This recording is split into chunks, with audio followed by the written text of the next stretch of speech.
Hi, I'm Richard Ellis. I've been practicing in the state of Florida since 1979.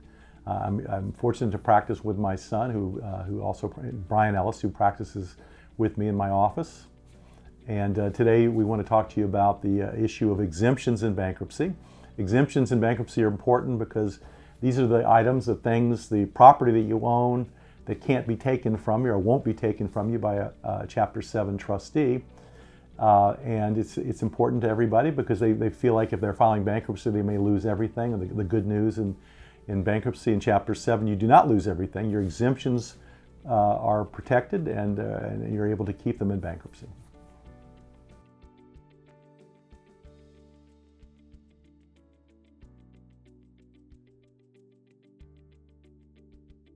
Now, what an exemption is what essentially you can protect if you file a Chapter 7 bankruptcy, and the exemptions also apply to Chapter 13 as well. But for our purposes, the Bankruptcy Code grants the estates the option of either opting for their own personal property exemptions, their own state exemptions, or opting for the federal exemptions. In the state of Florida, the Florida legislature has opted for the Florida exemptions, which by and large are the best in the country. And the main exemptions you have in Florida are the big one is the Florida homestead exemption. And as long as you've owned your home for 1,215 days or more, you're able to exempt the entire house, which means you can have potentially a house that's worth $5 million and it's completely protected.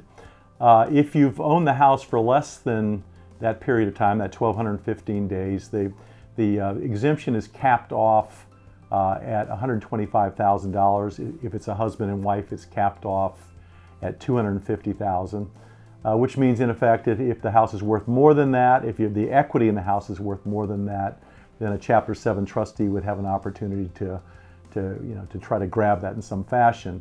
That's the biggest exemption. The other exemptions under the Florida State Exemption Scheme are pensions, annuities, Social Security benefits, workman's comp benefits. There are a number of exemptions for having a college account for your children. These are all things that you can protect and keep away from a bankruptcy trustee. Importance really is the personal property exemption. Under the Florida exemption scheme, if you own a homestead, you're typically able to exempt out $1,000 in personal property a piece. If it's a husband and wife, you can exempt out $2,000 worth of personal property.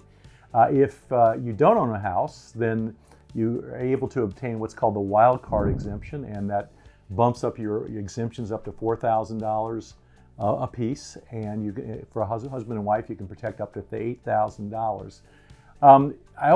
People are confused. They think their property is typically worth more than it actually is worth. We're really talking about garage sale value of these items. Is what used clothing, furniture, and appliances might bring on the open market. And for most people, those numbers are pretty small. So for most people, you're able to exempt out all of your personal property in your household, and so if you do a Chapter 7, you won't lose anything to the bankruptcy trustee. Okay, additionally, the other major exemption is there is an exemption for automobiles. It's really $1,000 for the individual and $2,000 for a couple. That's the equity in the car. That's not just the value of the car. Obviously, for most people, they have finance cars. The typical car is going to be worth less than what you owe on it. So for most people, as long as you're willing and able to continue to make your car payment to the company that has the loan on the car, you can keep your car, and just by virtue of making your payments. The other exemption you're entitled to in Florida, there is a wage exemption in Florida, where it allows the head of the household to exempt up to $750 per week, and there's some exemptions as well for other family members. So when considering whether or not it's practical for you to file bankruptcy, these are items that a Chapter 7 trustee will not take away from you. If by chance you're well over the exemptions I've outlined, then you would probably consider doing a Chapter 13 bankruptcy. And these exemptions have significance when it comes to filing a Chapter 13 as well, and I'll talk about that in a later video.